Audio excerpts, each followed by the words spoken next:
Paul Pelosi, the husband to the Democrat Nancy, the Speaker of the House of Representatives, was rushed to hospital after being attacked with a hammer in his own home. I'm certainly not going to gloat about that, and I hope he's okay. I mean, he's married to Nancy. That guy suffered enough. But there's a lot to unpack in this story. For one thing, the Democrats have spent years encouraging an unprecedented surge in crime. They've been effectively decriminalising drug taking, shoplifting, and public defecation, with a horrific crime wave been unleashed in the areas they preside over, though not, principally, in the areas in which they live.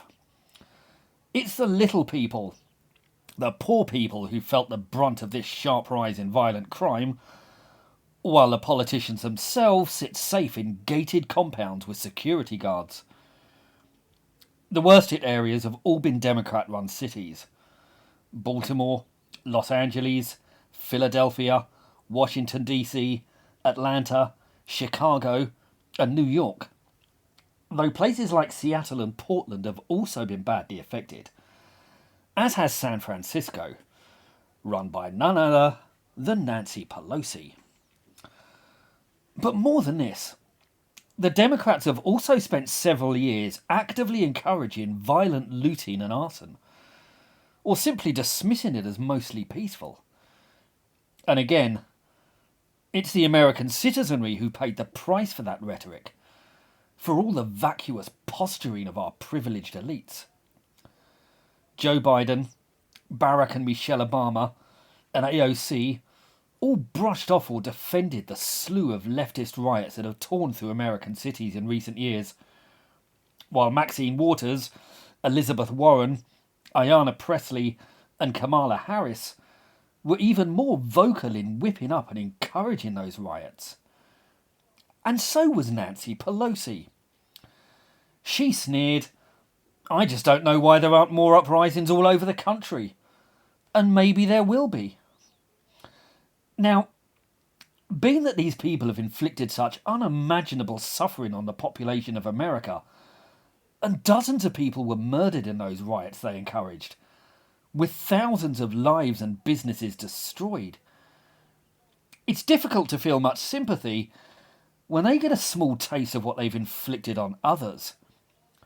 To paraphrase Nancy herself, "I just don't know why there aren't more home invasions all over the country. And maybe there will be." Of course, all the usual suspects responded to this incident in predictable fashion, and they're using it as a stick to beat the Republicans. A Democrat got attacked? It has to be Trump's fault. Joe Biden denounced what he called a corrosive political climate for causing the violence, which is remarkable, because few people have contributed more to that corrosive climate than he has. Just weeks before the attack, he gave a fire and brimstone speech of Hitlerian fury, screaming hate at Republicans. He's castigated and demonized conservatives for years, and in fact, by blaming them for this attack, he's whipping up a corrosive political climate, even as he's denouncing it. Barack Obama, Scott Wiener, and Gavin Newsom quickly pointed the finger at conservatives. AOC did the same thing, appearing on TV to whip up hysterical and alarmist fears about hordes of white supremacists and Nazis who, in her imagination, lurk around every corner.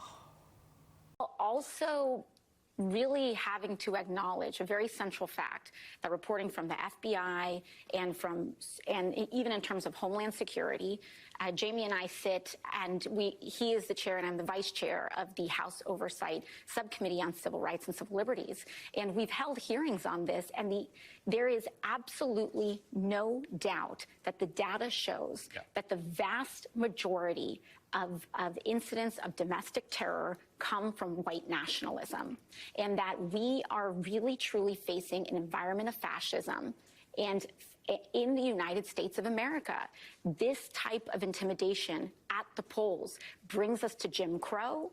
It brings us back and harkens back to a very unique form of American apartheid that is not that long past ago.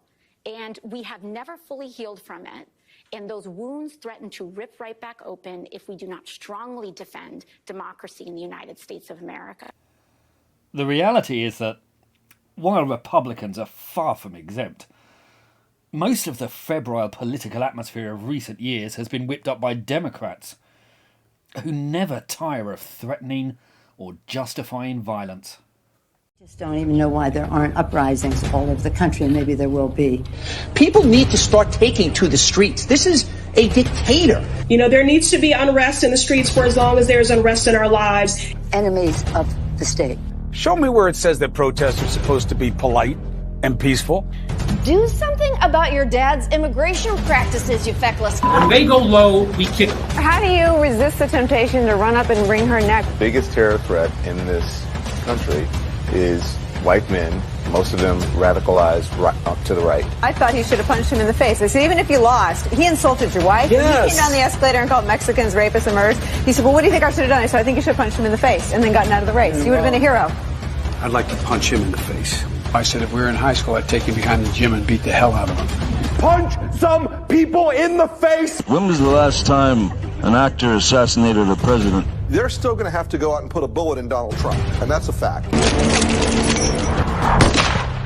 Look as his character is stabbed to death.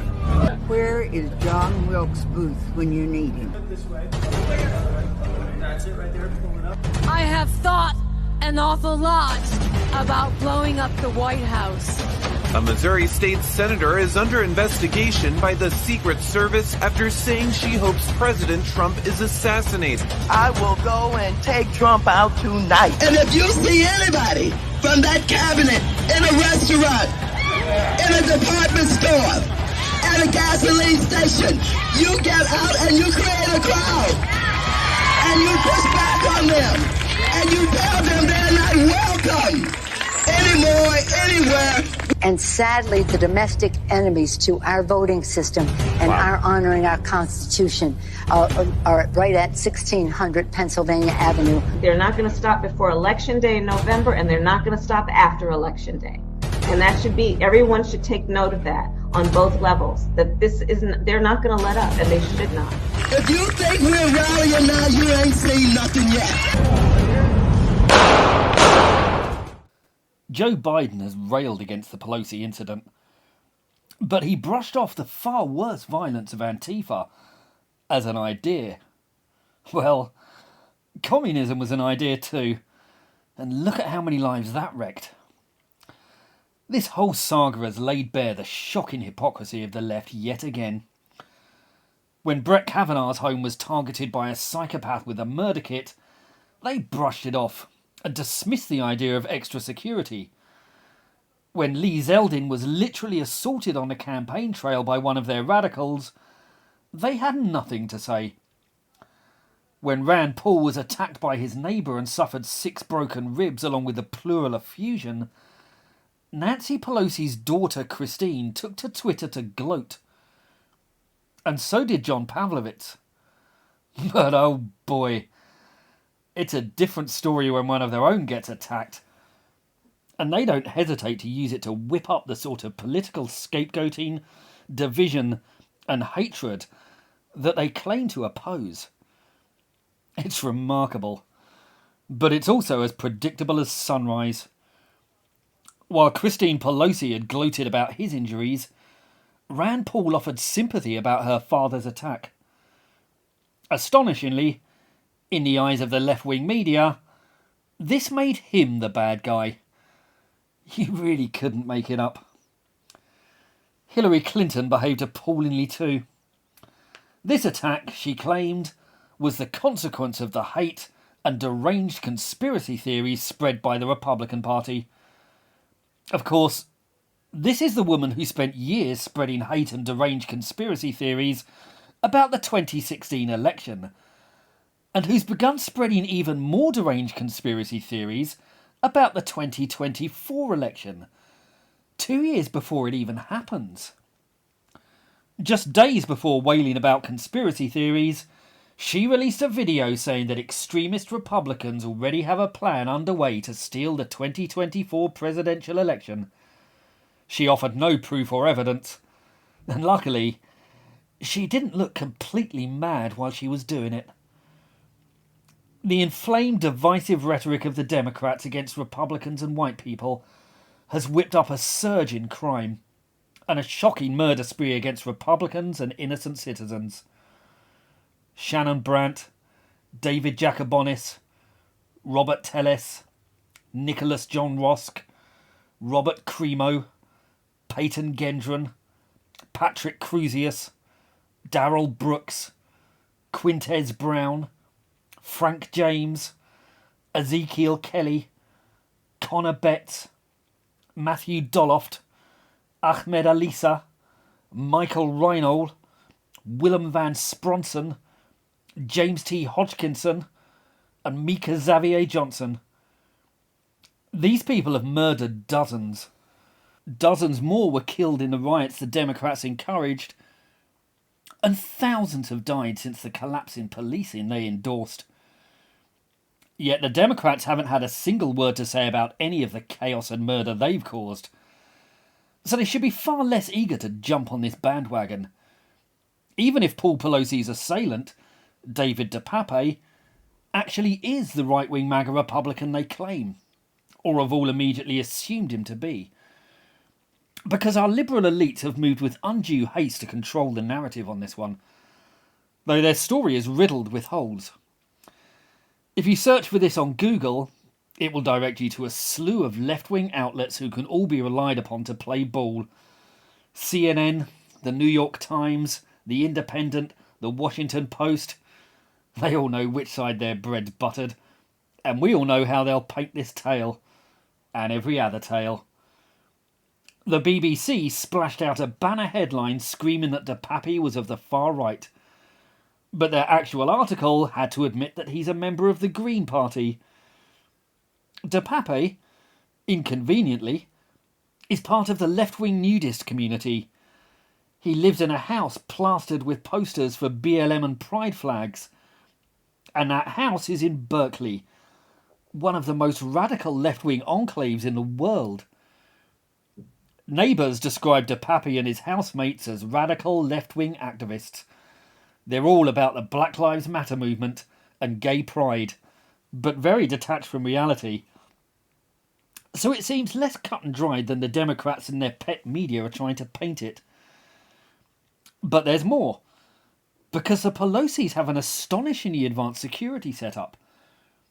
So how did a lone intruder get in the early hours of the morning? And why were both he and Paul Pelosi stripped to their underwear when the police arrived? It seems far more likely that DePape was invited in, and many rumours are circling, and so many memes, that he's a rent boy, that he's Pelosi's drug dealer or gay lover, or both. I can't verify that, but it certainly appears that there's more to this story than meets the eye. Still, it's not like the leftist establishment has a habit of running with a story before all the facts are in, and ending up looking dishonest and stupid. They claim to be compassionate, but they whip up carnage, and they only care when it affects them personally. And you can be sure that the Democrats and wider media will simply lie, deflect, and bury or ignore every single bit of inconvenient evidence that emerges. Watch this space. If you want to support this channel, please like, subscribe, and think about buying my books.